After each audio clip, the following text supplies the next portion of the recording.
কেন আমি বললাম উল্টা লাগছে?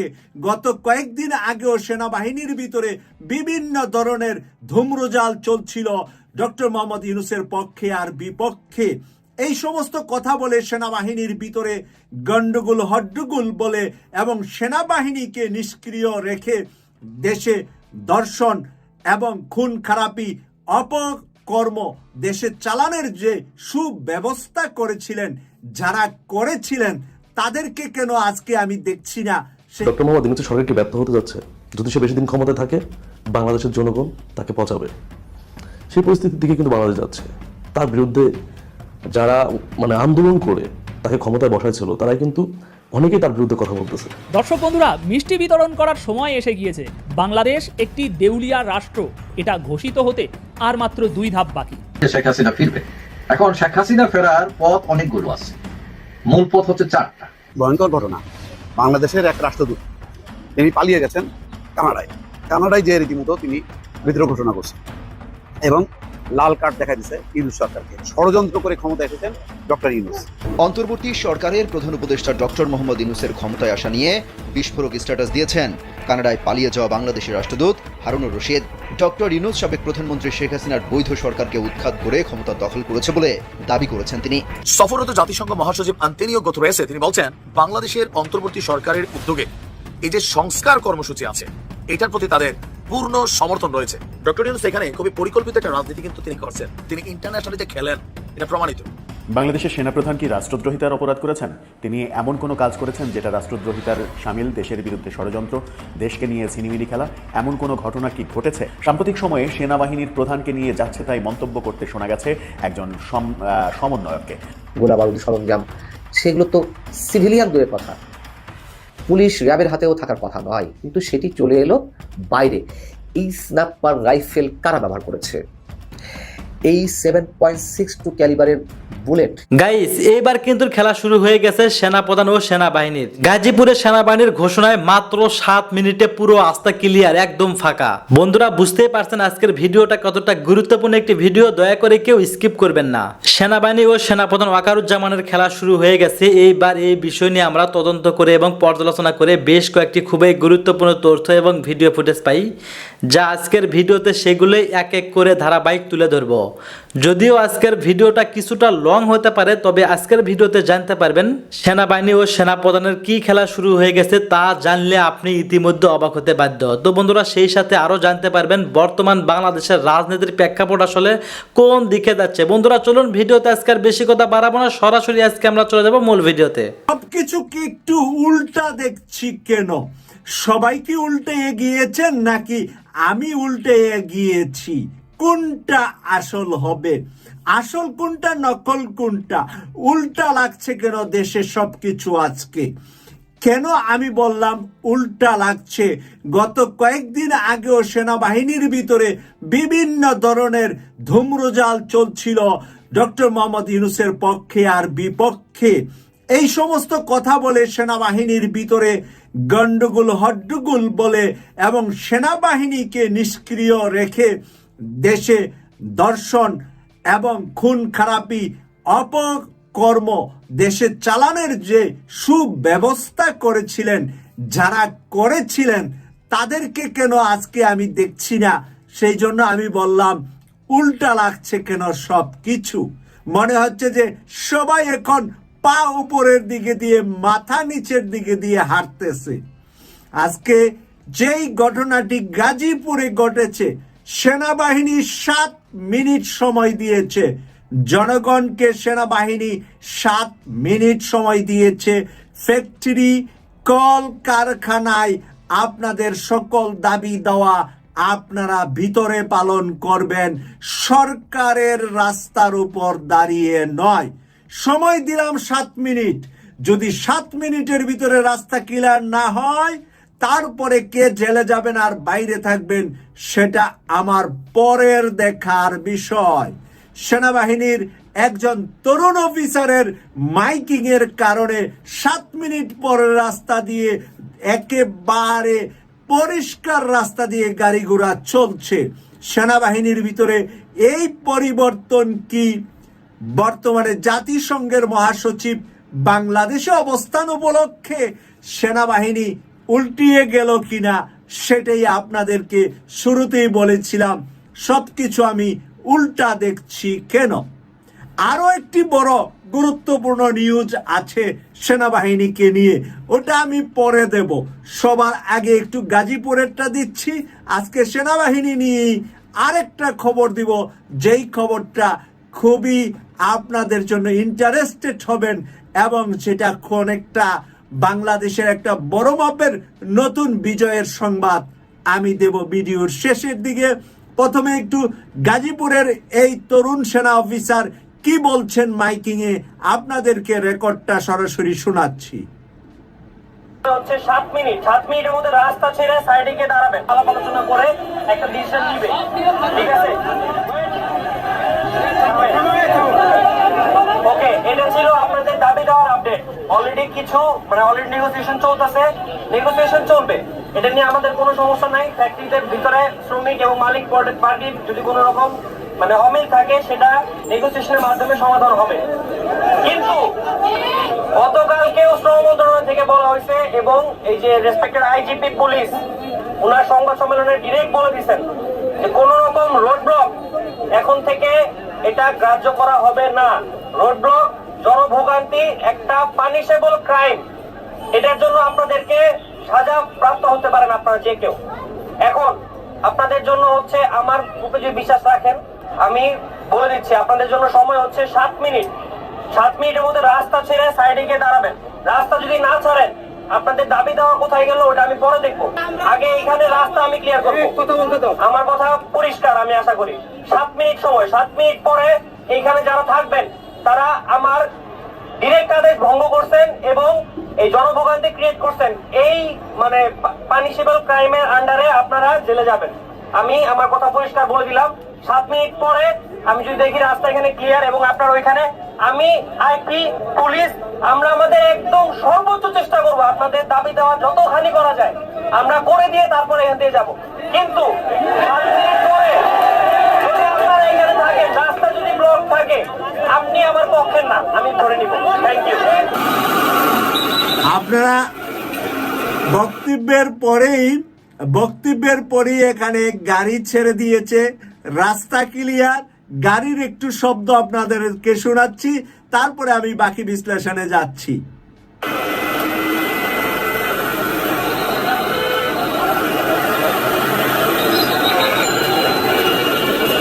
জি, এখন পুলিশে রাস্তা ক্লিয়ার করছে এবং পুলিশে এখন গাড়ি ট্রাফিকের কাজ করতেছে। সরাসরি আমি ইত্তেফাক থেকে ভিডিওটা আপনাদেরকে শোনালাম। প্রিয় দর্শক, এবার আসি দ্বিতীয় সেনাবাহিনীর বিজয় নিয়ে। দ্বিতীয় সেনাবাহিনীর বিজয়টা খুবই গুরুত্বপূর্ণ এবং খুবই বাংলাদেশের জন্য আশার আলো জাগিয়েছে নতুনভাবে। বাংলাদেশ যে পৃথিবীর কোথাও প্রভাব খাটাতে পারে, ক্ষমতা প্রয়োগ করতে পারে, বাংলাদেশের সরকার অন্য কোনো দেশের উপরে খবরদারি করতে পারে, এটা ডক্টর মোহাম্মদ ইউনূস অলরেডি দেখানো শুরু করেছে। আরাকান রাজ্যে নতুন রাজ্য ঘোষণার জন্য, আরাকান একটি দেশ ঘোষণার জন্য আজকে আমাদের সেনাবাহিনীকে আরাকানের জনগণের পাশে থেকে আরাকানে গিয়ে আমরা আরাকান দখলের মতো আমরা কিছু তথ্য, কিছু নিউজ ইতিমধ্যে পাচ্ছি যে বাংলাদেশের সেনাবাহিনী আরাকান বিজয়ের জন্য আরাকানে গিয়ে আরাকানের জনগণের পক্ষে কাজ করবেন এবং সেই কাজটা আমরা আজকে দেখতে পেয়েছি। ডক্টর মোহাম্মদ ইউনূস যে রোহিঙ্গা ক্যাম্পে গিয়ে উনি সাদা পাঞ্জাবি পরেছেন, যিনি আমাদের সারা বিশ্বের সবচেয়ে সম্মানিত মানুষটি, আজকে রোহিঙ্গাদের সম্মানে উনি রোজা রেখেছেন এবং রোজা রেখে তাদের সাথে ইফতার করেছেন এবং সেখানে উনি সাদা পাঞ্জাবি পরে মুসলমানদেরকে সম্মান জানিয়েছেন। ওখানে একটি ঘোষণা দিয়েছেন তারা যৌথভাবে। সেই ঘোষণাটা থেকে পরিষ্কার যে বাংলাদেশ আরাকানে হস্তক্ষেপ করবে। বাংলাদেশ মিলিটারি, বাংলাদেশ নৌবাহিনী, বাংলাদেশের বিমান বাহিনী, বাংলাদেশের প্রতিরক্ষা বিভাগ হস্তক্ষেপ করে আরাকানকে নতুন স্বাধীন দেশ বানানোর জন্য সর্বাত্মক সহযোগিতা করে রোহিঙ্গাদেরকে ওখানে নিয়ে আগামী রমজানের ঈদ তাদের পূর্বপুরুষদের কবরের পাশে যেন দোয়া করতে পারেন সেই ব্যবস্থা করবেন। জাতিসংঘের মহাসচিবও বলেছেন, ডক্টর মোহাম্মদ ইউনূসও বলেছেন, একই জায়গায় একই মঞ্চে তারা কথা বলেছেন। আমরা একটু আপনাদেরকে নিয়ে যাব এখন তাদের মুখ থেকে কিছু কথা, আজকে রোহিঙ্গা ক্যাম্পে তারা কি বলেছেন। পৃথিবীর কোনো বিশ্ব নেতা এর আগে এমন আয়োজনে অংশ নেননি। একসাথে প্রায় 1 লাখ রোহিঙ্গার জমায়েত, সবাই এই জায়গায় এক হয়েছেন উখিয়ার বিভিন্ন ক্যাম্প থেকে। উদ্দেশ্য একসাথে ইফতার। আয়োজনের দাওয়াত দিয়েছেন প্রধান উপদেষ্টা ডক্টর মোহাম্মদ ইউনূস, যেখানে প্রধান অতিথি জাতিসংঘ মহাসচিব অ্যান্টোনিও গুতেরেস। থ্যাংক ইউ, শুকরিয়া স্যার। অংশ নিয়ে প্রধান উপদেষ্টা চট্টগ্রামের ভাষায় কথা বলেন রোহিঙ্গাদের উদ্দেশ্যে। আশ্বাস দেন যে কোনো মূল্যে রোহিঙ্গাদের নিজ দেশে ফেরত পাঠানোর। সামনের বছর ঈদের সময় যেন অনার বাড়ির মধ্যে তাই ইউনিটি একত্রন এবং দাদাদারি খবরের খাসে তাইরে অনেক তারিখ সম্বর্ধনা দেন। Many shared harrowing accounts of their ordeals in Myanmar and their journeys here. They want to go home. Myanmar is their homeland, and returning in a safe, voluntary and dignified manner is the primary solution for this crisis. এর আগে দুপুরে থেকে রোহিঙ্গা প্রদর্শক, আপনারা দুজনের একজনে চট্টগ্রামের বাসা আমাদের প্রধান উপদেষ্টা বললেন যে আগামী রমজানের ঈদে তোমরা তোমাদের দাদা দাদি নানা নানির কবরের পাশে গিয়ে ফাতেহা পাঠ করবে, দোয়া করবে এবং তোমরা রোহিঙ্গারা আগামী ঈদ তারা আগামী বছর, ওনার বিস্তারিত বক্তব্যের ভিতরে আসছে যে এবছর তো আর ঈদ করা সম্ভব নয়, সময় হাতে কম, তাই আগামী বছর তোমরা ঈদ করবে তোমাদের জন্মভূমিতে, তোমাদের দেশে, তোমাদের মাটিতে, তোমাদের পূর্বপুরুষদের কবরের পাশে তোমরা ফাতেহা পাঠ করবে। আর একই সুরে সুর মিলিয়ে জাতিসংঘের মহাসচিবও সেই বক্তব্য দিয়ে গেলেন একই মঞ্চে আজকে। প্রিয় দর্শক, সেই জন্যই বলছি যে বাংলাদেশ সেনাবাহিনী যেরকম জাতিসংঘের শান্তি মিশনে সর্বোচ্চ জায়গায় সর্বোচ্চ পদকে আমরা ভূষিত হয়েছি বহুবার, বহু দেশে শ্রেষ্ঠ মিলিটারি হিসাবে। আর আজকে আমরা গাজীপুরে দেখলাম আমাদের একজন তরুণ অফিসারের কথায় 7 মিনিটের কথা বলেছেন, এখানে 3 মিনিটও লাগে নাই, রাস্তা পরিষ্কার হয়ে সব পরিষ্কার হয়ে গিয়েছে। তাহলে সেনাবাহিনীকে আমরা ভালোবাসি, সেনাবাহিনীকে আমরা ভয়ও পাই, ভালোবাসি ভয় পাই তাদের চরিত্রের, আর ভালোবাসি তারা আমাদের মায়ের সন্তান, আমাদের জন্মভূমির প্রহরী, আমাদের জন্মভূমিকে তারা পাহারা দেয় নিজের জীবনকে বিসর্জন দিয়ে।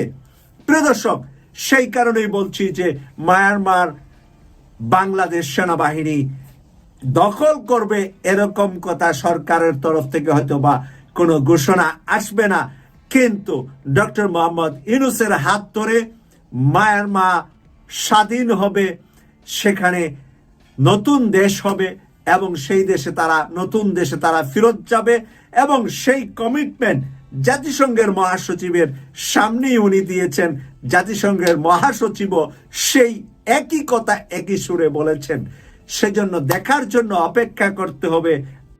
বিএনপি শেষ হয়ে যাওয়ার মতো নজিরবিহীন ঘটনা বেড়েই চলছে। বিএনপি থাকবে না, বিএনপি শেষ হয়ে যাবে, বিএনপি ধ্বংস হবে। আওয়ামী লীগ যেরকম ধ্বংস হয়েছে, বিএনপির কপালে সেটাই আছে। হ্যাঁ, বিরোধী দলে আওয়ামী লীগ ক্ষমতায় 2041 সাল পর্যন্ত থাকলেও বিএনপি তুমুল জনপ্রিয়তার সাথে টিকে থাকতো, কিন্তু বর্তমান যে পরিস্থিতি, অনুকূল পরিবেশ এবং বিএনপি যদি সামনে ক্ষমতায় আসতে পারে তাহলে তাদের ধ্বংস খুব নিকটে চলে আসবে। আর ক্ষমতায় না আসতে পারলে আরো কিছুদিন বিএনপি টিকে থাকবে। দর্শক, বিএনপিতে কি ঘটছে আমি বেশ কিছু এক্সক্লুসিভ তথ্য দেব। তারেক রহমান বুঝে ওঠার আগেই ঘটনা ঘটে যাচ্ছে, কিচ্ছু করার নেই তারেক রহমানের। ঘটনা বাড়ছে বাড়ছে বাড়ছে। বিএনপির হাইকমান্ড এখন কোনো কাজ করছে না, মানে হাইকমান্ডের হুমকি ধামকি বহিষ্কার এগুলো ভোতা অস্ত্র, তারেক রহমানের ধমক এগুলো ভোতা অস্ত্র, এগুলো বিএনপির কেউ মানে না, মানবেই বা কেন?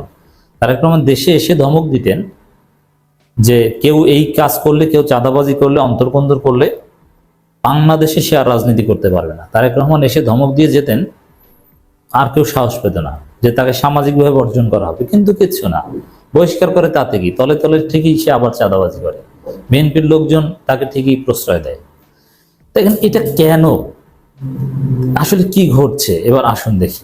তার আগে একটু বলে নিই যে আওয়ামী লীগ কেন ধ্বংস হল, একটা থিওরিটিক্যাল আলোচনা করি। দেখেন ছাত্রলীগের মধ্যে প্রথমে তো ছাত্রলীগকে পিটিয়ে ঢাকা বিশ্ববিদ্যালয় থেকে বের করে দিয়েছে শিবিরের নেতৃত্বে বৈষম্যবিরোধী ছাত্ররা।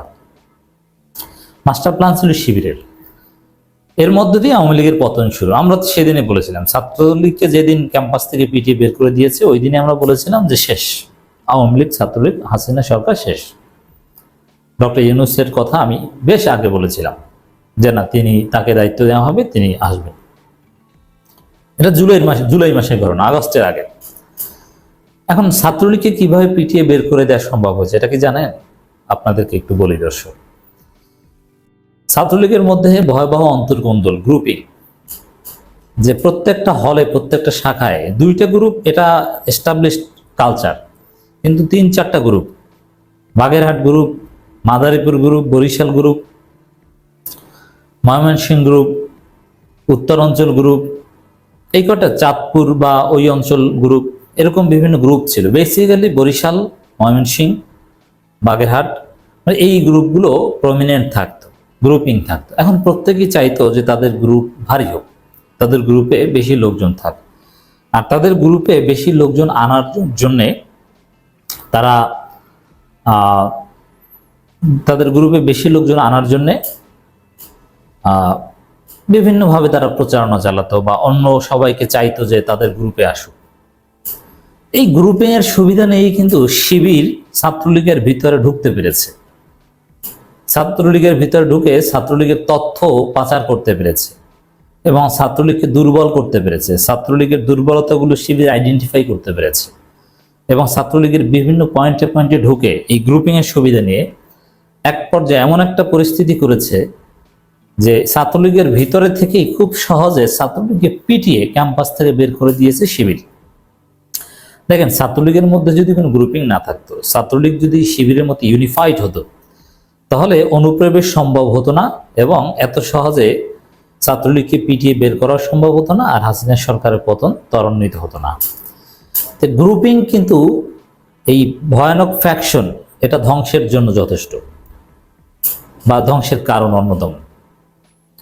বিএনপি তো এরকম ভয়ানক গ্রুপিং, এই গ্রুপিংগুলো বেড়েই চলছে। এই গ্রুপিংগুলোর ফলে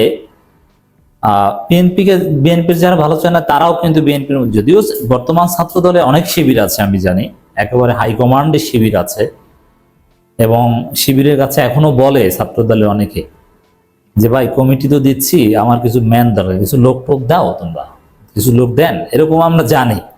এমনকি এই যে নাসিরের বিবৃতি লিখে দেওয়া বা এগুলোর সাথে জড়িত নাকি শিবির, আমি এটা এক্সাক্ট আমি শিওর না, কিন্তু ছাত্রদলের হাইকমান্ডে অনেক শিবির আছে এবং তার শিবিরের কাছে হেল্প চায় তাদের দল ভারী করতে, আমি জানি।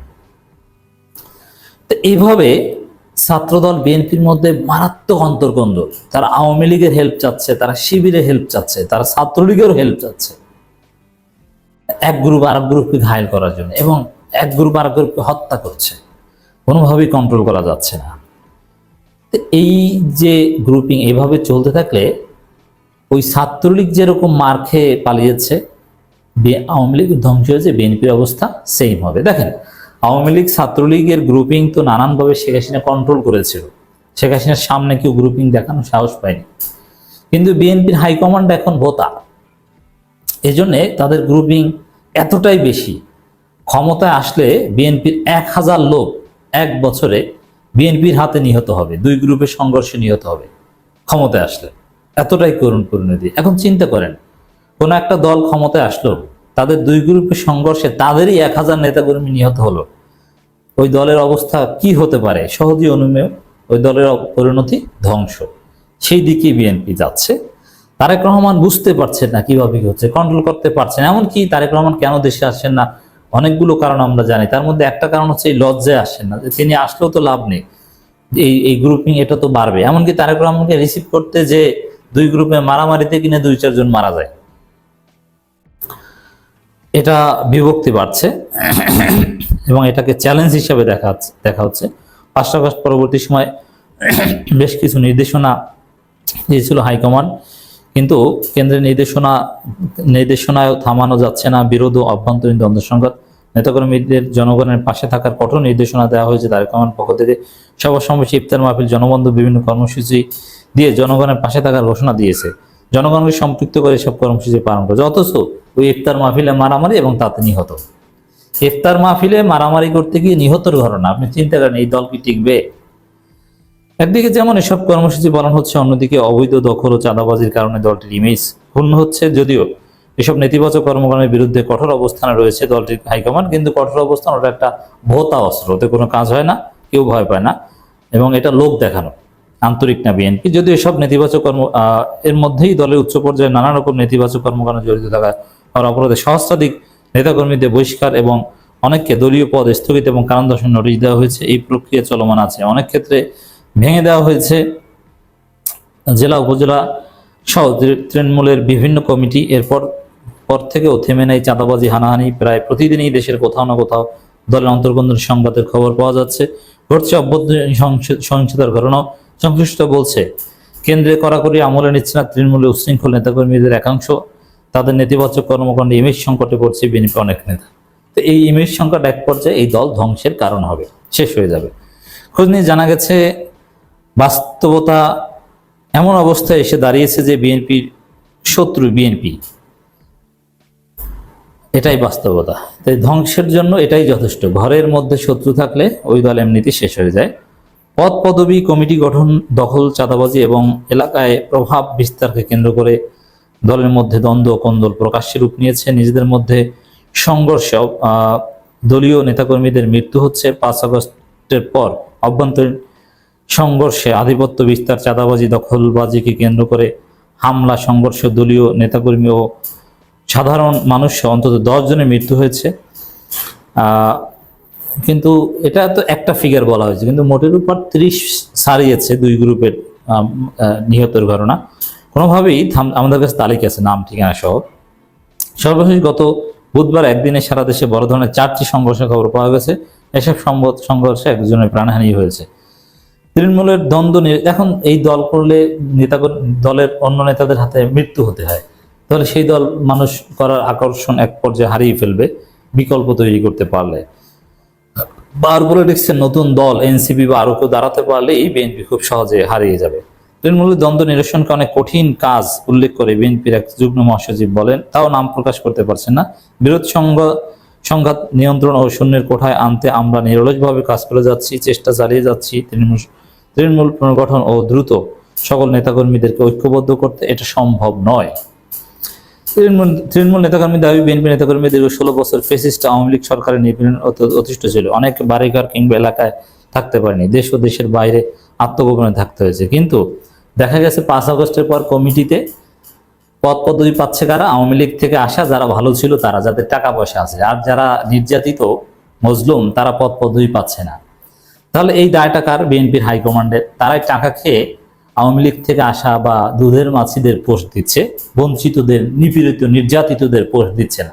আর এ থেকেই সংঘর্ষ। জানতে চাইলে বিএনপির একদিকে দেখেন, এখন বিএনপি বাধ্য হবে যে পুলিশের কাছে অভিযোগ দিতে, যে মামলা করেন, ধরেন। তো এখন ডক্টর ইউনূস সরকার এই সুযোগ নেবে, ধরে বিএনপি পিটাবে, তখন বিএনপি কিছু বলতে পারবে না। জানতে চাইলে বিএনপির সিনিয়র যুগ্ম মহাসচিব রুহুল কবির রিজভী বলেন, বিএনপি একটি বৃহৎ রাজনৈতিক দল। এইসব ফাও কথা বলে লাভ নেই। জামাতের চাইতে তো আর বড় বিএনপি এখন না সাংগঠনিকভাবে। ভোট হয়তো এখনো জামাতের চাইতে বেশি। কই, জামাতে তো মারামারি হয় না। তো বড় দল হলে যে মারামারি হয় এটা ফাও কথা, এটা ফালতু কথা।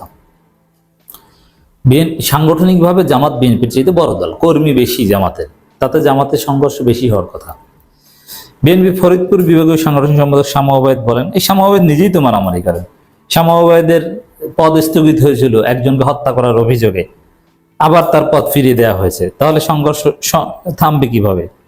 গত 7 মার্চ রাজশাহীতে বিএনপির দুই পক্ষের সংঘর্ষে গুরুতর আহত হয় রিকশা চালক গোলাম হোসেন রকি আহত হন। পরে সন্ধ্যা 7টার দিকে তিনি মারা যান। তো এভাবে সাধারণ জনগণও তাদের দুই গ্রুপের সংঘর্ষে মারা যান। গত 12 জানুয়ারি কিশোরগঞ্জ তারাইল উপজেলা বিএনপির কাউন্সিলকে ঘিরে দলটি দুপক্ষের মধ্যে সংঘর্ষের কারণে বিএনপি সভাপতি আবুল হাসান রতন নিহত এবং আহত হন আরো 5 জন। ওই দিন বেলা 11টার দিকে ইউনিয়ন বানাইল বাজারে ঘটনা ঘটে, সভাপতি নিহত হন। চিন্তা করছেন, তাও 5 আগস্টের পর। আবার ঠাকুরগাঁয়ে হরতাল ডেকেছিল, হরতাল ডেকে তারা নিজেদের দুই গ্রুপের কমিটি নিয়ে। গত 8 মার্চ চুয়াডাঙ্গা টিসিবির কার্ড বিতরণ কেন্দ্র করে উপজেলা ও দর্শনার্থীদের ইউনিয়ন বিএনপি দুই গ্রুপের সংঘর্ষে ধারালো অস্ত্রের আঘাতে নিহত হন ও গুরুতর আহত হয়েছে অন্তত 10 জন। চিন্তা করেছে, নিহত আহত ধারালো অস্ত্র। গত 1 ফেব্রুয়ারি কুমিল্লার নাঙ্গলকোট উপজেলার বঙ্গোয়াড্ড বাজার এলাকায় দলীয় কোন্দলের বিরুদ্ধে তোষখানা ইউনিয়ন স্বেচ্ছাসেবক দলের আহ্বায়ক সেলিম গুইকে পিটিয়ে হত্যা করা হয়। এই ঘটনায় আহত হন আরো 5 জন। এইভাবে চলছে, দুই গ্রুপের বোমাবাজি চলছে, এদের পকেটে এখন ককটেল থাকে। বিএনপি এখন ককটেল পার্টি। ছাত্র দলের কমিটি নিয়ে বিরোধ ঘটলেই ককটেল ফোটে, সাধারণ শিক্ষার্থীরা আতঙ্কে থাকে। গত শুক্রবার বিএনপির দুই গ্রুপের বোমাবাজি সংঘর্ষ ভাঙচুর অগ্নিসংযোগ ঘটনায় 10 জন আহত হন। নগরীর প্রাণকেন্দ্র রেলগেট শালবাগান এলাকায় এই ঘটনা ঘটে। এছাড়া গত মঙ্গলবার রাত 10টা দিয়ে কুমিল্লার মেঘনা উপজেলার নদীর বালুর ব্যবসা কেন্দ্র করে আধিপত্য বিস্তার কেন্দ্র করে চ্যালেঞ্জিং ইউনিয়নের সংঘর্ষের ঘটনা ঘটে, সেখানে আহত নিহতের ঘটনা ঘটে। প্রায় 31 জনের বেশি আহত হয়।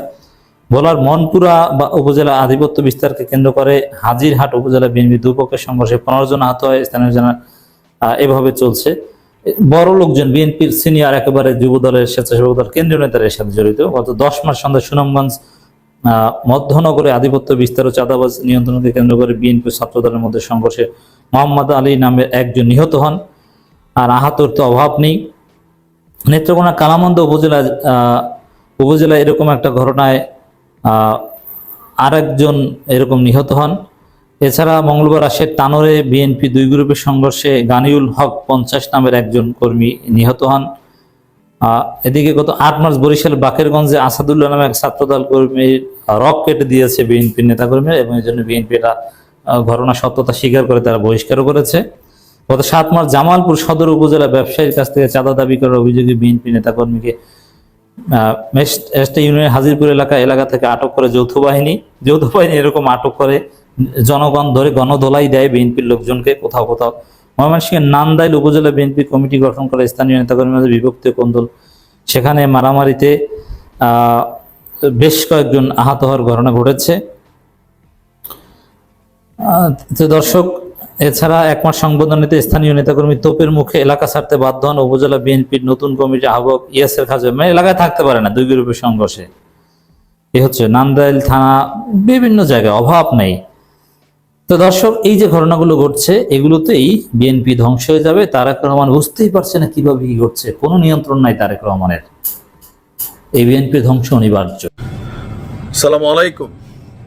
বিশ্ব মঞ্চে মোটামুটি ভালোই সাপোর্ট দেখাচ্ছেন ডক্টর ইউনূস। আপনারা জানেন যে আজকে বাংলাদেশে আমাদের জাতিসংঘের মহাসচিব আন্তোনিও গুতেরেস তিনি বাংলাদেশ সফরে এসেছেন। রোহিঙ্গা ইস্যু থেকে শুরু করে বিভিন্ন বিষয়ে সরকারের সাথে কথা বলেছেন, কাজও করেছেন। ইফতারের দৃশ্য আমরা দেখেছি। তবে এই সকল কিছুর ফাঁকে ডক্টর মোহাম্মদ ইউনূসকে একটা বড় ধরনের সাপোর্ট দিয়ে গেছেন। আর আগামী দিনে নির্বাচন ইস্যুতে যে সংস্কার বিষয়টা এক ধরনের বিতর্কেই আমরা দেখছি বিএনপি বা অন্যান্যদের বক্তব্যের মাধ্যমে একটা পয়েন্ট হয়ে গেছে যে সংস্কার হবে নাকি হবে না, কতদিন হবে, এই সংস্কার আদৌ দরকার কিনা। নানান বক্তব্য, মত দ্বিমত, পার্থক্য কিন্তু আমরা দেখছি। এটা নিয়ে রাজনৈতিক একটা উত্তেজনা আছে। তবে আন্তর্জাতিক মহল কি বলছেন? যেহেতু জাতিসংঘের মহাসচিব একজন বড় একটা ব্যক্তিত্ব, সারা পৃথিবী জুড়ে পরিচিত ফেস, তো তার পক্ষ থেকে কোনো সাপোর্ট আসা এটা সরকারের জন্য যেমন পজিটিভ, যদি উল্টা সাপোর্ট আসতো সেটা আবার নেগেটিভও হইতো। চলুন দেখি। সফররত জাতিসংঘ মহাসচিব আন্তোনিও গুতেরেস তিনি বলছেন বাংলাদেশের অন্তর্বর্তী সরকারের উদ্যোগে এই যে সংস্কার কর্মসূচি আছে এটার প্রতি তাদের পূর্ণ সমর্থন রয়েছে। এখন এই কথাটার মিনিংস কি?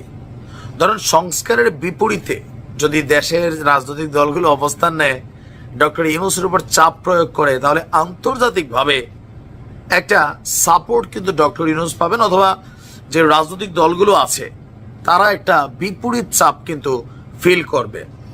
জাতিসংঘ মহাসচিব আপনার ডক্টর ইউনূসের সাথে সাক্ষাৎকার করেছেন, সেখানে এই মুহূর্তে বাংলাদেশ নিয়ে তার চিন্তাভাবনা, তার অবস্থান এবং কি টোটাল তার সরকারের পজিটিভ নেগেটিভ সকল কিছুই তিনি আপনার সংক্ষিপ্তভাবে প্রকাশ করেছেন। মহাসচিব বলছেন যে আমি সংস্কার কর্মসূচির প্রতি আমাদের সম্পূর্ণ প্রতিশ্রুতি প্রকাশ করতে চাই। আমরা আপনাদের সংস্কার প্রচেষ্টাকে সমর্থন দিতে এখানে এসেছি। তার মানে মহাসচিব কেন আসছে? ডক্টর ইউনূসকে সমর্থন দিতে। আমরা আপনাদের সর্বোত্তম সফলতা কামনা করি, যে কোনো সহযোগিতা লাগলে আমাদের জানান। তিনি বলছেন যে এই সংস্কার প্রক্রিয়া একটি অবাধ এবং সুষ্ঠু নির্বাচন এবং দেশে একটি বাস্তব রূপান্তর নিশ্চিত করবে। আমি জানি যে সংস্কার প্রক্রিয়াটি জটিল হতে পারে, তারপরেও তিনি বলছেন যে সংস্কার যেন সরকার করে। এরপর পরে আমরা দেখলাম সরকারের পক্ষ থেকে একটা বিবৃতি আসছে, এই যে ডিসেম্বরে নির্বাচন হওয়ার যে কথা ছিল, এখান থেকে আবার কিছুটা নিজেদের অবস্থান থেকে পিছিয়ে গেছে আজকে ডক্টর মোহাম্মদ ইউনূস। তিনি তার বক্তব্যের মধ্যে বলছিলেন অল্প সংস্কার চাইলে ডিসেম্বর, বেশি সংস্কার চাইলে, এর আগে প্রেস সচিব শফিক বলছিলেন যে এটা মার্চ পর্যন্ত, কিন্তু আজকে ঘুরে ফিরে আবার ওই যে প্রথমে আমরা বলছিলাম 2026-এর জুন, আজকে কিন্তু আবারও ডক্টর মোহাম্মদ ইউনূস মার্চের বিপরীতে তিনি আবার জুন মেনশন করেছেন যে একটু বড় আকারে সংস্কার করতে চাইলে এই সংস্কার প্রক্রিয়াটা আপনার 2026-এর জুন পর্যন্ত যাবে এবং এরপর হয়তো নির্বাচন। তো ঘুরে ফিরে আমরা যদি দেখি, তিনি তার বক্তব্য জানিয়েছেন যে কমিশন গঠন করা হয়েছে, 10টি রাজনৈতিক দল মতামত দিয়েছে, 6টি কমিশন সুপারিশ দিচ্ছে, নানান বক্তব্য। তো নানান বক্তব্যের মাঝে তিনি বারবার দুইটা জিনিস এখানে কানেক্ট করার চেষ্টা করছেন, সংক্ষিপ্ত, বৃহৎ। আগামী দিনে বাংলাদেশ যদি সিস্টেমে না চলে, তাহলে রাজনৈতিক দল বিএনপির উপরে এই প্রভাবটা আসবে। ডক্টর ইউনূস এখানে খুবই পরিকল্পিত একটা রাজনীতি কিন্তু তিনি করছেন। ধরেন এই সংস্কারটা হইল না, পরে দেখা গেল সিস্টেম হইল না, বাংলাদেশ ঠিকমতো চললো না, তখন তিনি বলবেন ভাই আমি তো বলছিলাম যে একটু বড় আকারে সংস্কার করো, বিএনপি তো মানে নাই, নির্বাচনের লেগে তাড়াহুড়া দিছে, রাজপথে নামার হুঁশিয়ারি দিচ্ছে কিন্তু বিএনপি যে আমরা জানি কেমনি সরকার ক্ষমাইতে হয়, নানান ধরনের বক্তব্য দিচ্ছে, সরকারের উপর চাপ প্রয়োগ করছে। সো টোটাল দোষটা বিএনপির ঘাড়ে গিয়া পড়বে। বিএনপি ওটা নিয়ে একটু টেনশনে আছে, আগামী দিনে আবার ভবিষ্যৎ নিয়ে চিন্তাও আছে। আবার এই চিন্তা আছে যত লেন্দি হবে বিএনপির নেতাকর্মীদের বিভিন্ন রকম অপকর্ম বিভিন্ন জায়গায় কতিপয় যারা আছেন করতেছেন, তো বিএনপির প্রতি মানুষের অনাস্থা তৈরি হবে, বিএনপি ওইটাও টেনশন। ধন্যবাদ প্রিয় দর্শকবৃন্দ, আমাদের ফুল ভিডিওটি দেখার জন্য আপনাকে জানাই অসংখ্য অসংখ্য ধন্যবাদ। তো বন্ধুরা, এতক্ষণ আপনারা যে ভিডিও ফুটেজগুলো দেখলেন, মানে আজকের যে টপিকটা ছিল যে সেনাপ্রধানের খেলা কিন্তু শুরু হয়ে গেছে, মানে সেনাপ্রধানের অ্যাকশন কিন্তু শুরু হয়ে গেছে অলরেডি, যা আপনারা আজকের ভিডিওটি দেখে বুঝতে পারছেন। মাত্র 7 মিনিটে গাজীপুরের পুরো রাস্তা ক্লিয়ার করছে সেনাবাহিনী, যা আপনারা ইতিমধ্যে ভিডিওটি দেখতে পেয়েছেন। আজকের এই সেনাবাহিনীর ভিডিওটি নিয়ে আপনাদের এবং সেনাপ্রধানের ভিডিওটি নিয়ে আপনাদের কী মন্তব্য অবশ্যই কমেন্ট বক্সে কমেন্ট করতে ভুলবেন না। আর হ্যাঁ, এমন নিত্য নতুন আপডেট খবর সবার আগে পেতে চাইলে এখনই আমাদের এই পিচ্চি সাকিব ইউটিউব চ্যানেলটি সাবস্ক্রাইব করুন। ধন্যবাদ।